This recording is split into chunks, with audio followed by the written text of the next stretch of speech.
Sports fusion hub यानी खबर का अलबार। सोचिए, नागपुर का एक खचाखच भरा स्टेडियम, इंडिया न्यूजीलैंड मैच का रोमांच हवा में तैर रहा है और मैच अपने आखिरी ओवर में है। 19 ओवर के बाद इंडिया का स्कोर 7 विकेट पर 217 रन था। क्रीज पर इंडिया के नए फिनिशिंग सेंसेशन रिंकू सिंह और न्यूजीलैंड के अनुभवी डेरिल मिशेल थे। इंडिया को बड़ा स्कोर बनाने के लिए एक आखिरी तूफानी ओवर की जरूरत थी। क्या यहाँ से मैच का पासा पलट सकता था? क्या रिंकू सिंह उस प्रेशर को झेल पाते जिसके लिए वे अब जाने जाते हैं? इस वीडियो में हम आपको उस आखिरी ओवर की हर बॉल की रोमांचक कहानी बताएंगे। हम देखेंगे कि कैसे रिंकू सिंह ने डेरिल मिशेल के खिलाफ 21 रन बनाकर दुनिया को एक बार फिर दिखाया कि उन्हें आज का सबसे खतरनाक फिनिशर क्यों माना जाता है। हमारे साथ बने रहें, क्योंकि यह सिर्फ एक ओवर की कहानी नहीं है, बल्कि प्रेशर में मैच खत्म करने का एक मास्टर क्लास है। यह समझना भी जरूरी है कि इस आखिरी ओवर के तूफान से पहले क्या हुआ था। इंडिया ने टॉस जीता और पहले बैटिंग करने का फैसला किया, जो एक सही फैसला लग रहा था। युवा ओपनर अभिषेक शर्मा को सारा क्रेडिट जाता है। अभिषेक ने कीवी बॉलर्स की धुनाई करते हुए सिर्फ 35 बॉल पर 84 रन बनाए। उनकी इस इनिंग ने इंडिया के लिए एक बड़े स्कोर की नींव रखी। एक पल के लिए लगा कि इंडिया आसानी से 250 पार कर जाएगा, लेकिन क्रिकेट में कहानी बदलने में ज्यादा समय नहीं लगता। अभिषेक के आउट होते ही इंडिया का मिडिल ऑर्डर लड़खड़ा गया। सूर्य कुमार यादव ने 32 रन बनाए, लेकिन उनके और हार्दिक पांड्या के आउट होने के बाद स्कोर 6 विकेट पर 185 रन हो गया, जो स्कोर 250 के पार जाने वाला था। अब 220 से 230 तक पहुंचना मुश्किल लग रहा था और फिर रिंकू सिंह क्रीज पर आए। उनका डबल काम था, विकेट बचाना और रन रेट बनाए रखना ताकि अभिषेक की मेहनत बेकार न जाए। रिंकू ने अर्शदीप सिंह के साथ मिलकर इनिंग को संभाला और कुछ जरूरी रन जोड़े। उन्होंने दिखाया कि वह न सिर्फ बड़े शॉट लगा सकते हैं, बल्कि समझदारी से खेल भी सकते हैं। लेकिन असली टेस्ट अभी बाकी है। इनिंग का आखिरी ओवर, इंडिया का स्कोर 7 विकेट पर 217 रन था। अब जिम्मेदारी रिंकू सिंह पर थी और फिर वो ओवर आया जिसने मैच का रुख बदल दिया। डेरिल मिशेल स्ट्राइक पर थे और रिंकू सिंह स्ट्राइक पर थे। चलिए देखते हैं कि रिंकू ने कैसे बॉलिंग की और उस ओवर की कहानी लिखी। मिशेल ने ओवर की शुरुआत एक लेंथ बॉल से की, शायद रिंकू को टेस्ट करने के लिए, लेकिन रिंकू के कुछ और ही प्लान थे। वह क्रीज से थोड़ा आगे आए और बॉल को सीधे बॉलर के सिर के ऊपर से बाउंड्री के लिए भेज दिया।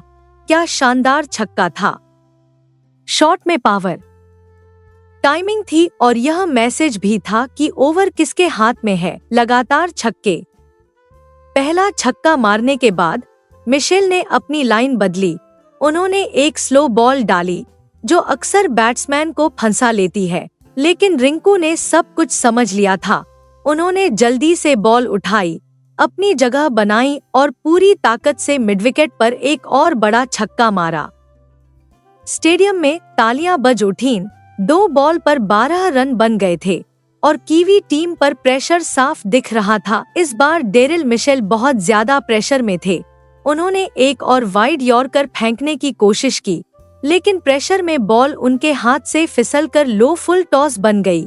रिंकू जैसे शिकारी के लिए यह किसी तोहफे से कम नहीं था। उन्होंने चालाकी से अपना बल्ला खोला और बॉल को फाइन लेग की तरफ 4 रन के लिए भेज दिया। लगातार 3 बॉल पर 3 बाउंड्री की हैट्रिक। मिशेल के पास कोई जवाब नहीं था। वह पूरी तरह से हताश लग रहे थे। उन्होंने एक और धीमी शॉर्ट बॉल फेंकी, लेकिन रिंकू पहले से ही तैयार थे। वह बैकफुट पर आए और एक जबरदस्त पुल शॉट मारा, जिससे बॉल स्क्वायर लेग की तरफ 4 रन के लिए चली गई। 4 बॉल पर 20 रन। यह जबरदस्त था। रिंकू ने नागपुर में ऐसा कमाल दिखाया जिसे आने वाले सालों तक याद रखा जाएगा। स्कोर 237 तक पहुंच गया। 4 बॉल पर 20 रन बनाने के बाद रिंकू ने समझदारी दिखाई। उन्होंने 5वीं बॉल पर कोई बड़ा रिस्क नहीं लिया और बॉल को धीरे से सिंगल के लिए खेला। यह एक स्मार्ट फिनिशर की निशानी है जो जानता है कि कब अटैक करना है और कब स्ट्राइक स्पिन करनी है। अर्शदीप सिंह के फेंके गए ओवर की आखिरी बॉल डॉट थी, लेकिन इससे कोई फर्क नहीं पड़ा क्योंकि रिंकू सिंह ने अपना काम किया। उस ओवर से 21 रन आए, जिससे इंडिया का स्कोर 217 से 238 हो गया। अगर आपको रिंकू सिंह की धमाकेदार और इंटेलिजेंट बैटिंग पसंद आई तो अभी इस वीडियो को लाइक करें और नीचे कमेंट में हमें बताएं कि इन 4 बाउंड्री में से आपको कौन सा शॉट सबसे अच्छा लगा। रिंकू सिंह की 20 बॉल पर नाबाद 44 रन की पारी सिर्फ एक अच्छी इनिंग ही नहीं थी, बल्कि यह उनकी फिनिशिंग स्किल का एक और सबूत थी। स्टैटिस्टिक्स कहानी बताते हैं। T20 क्रिकेट में रिंकू का बल्ला डेथ ओवर्स 19वें और 20वें ओवर में चमकता है और उनका स्ट्राइक रेट दुनिया में सबसे अच्छे में से एक है।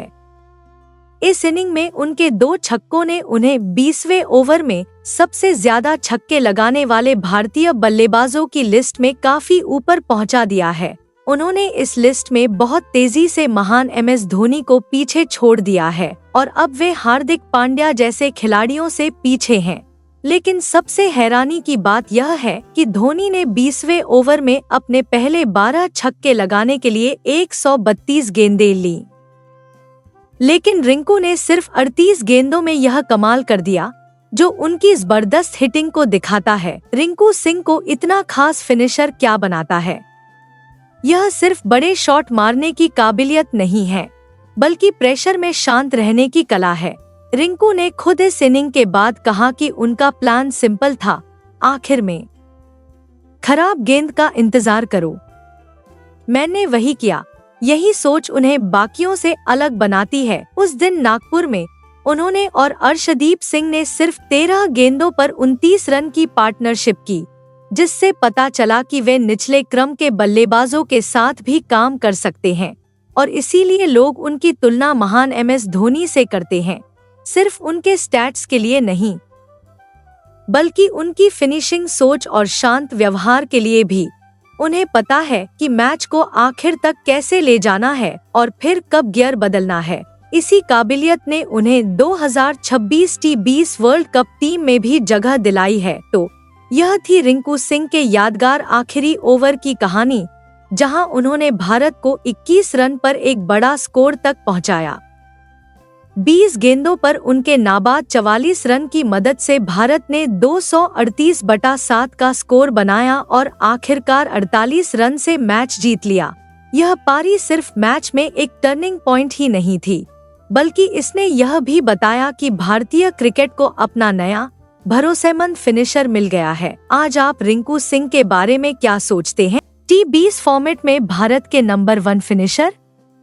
नीचे कमेंट्स में अपने विचार हमारे साथ शेयर करें और अगर आप और भी मजेदार क्रिकेट स्टोरीज और एनालिसिस देखना चाहते हैं तो हमारे चैनल को सब्सक्राइब करना और बेल आइकन दबाना न भूलें।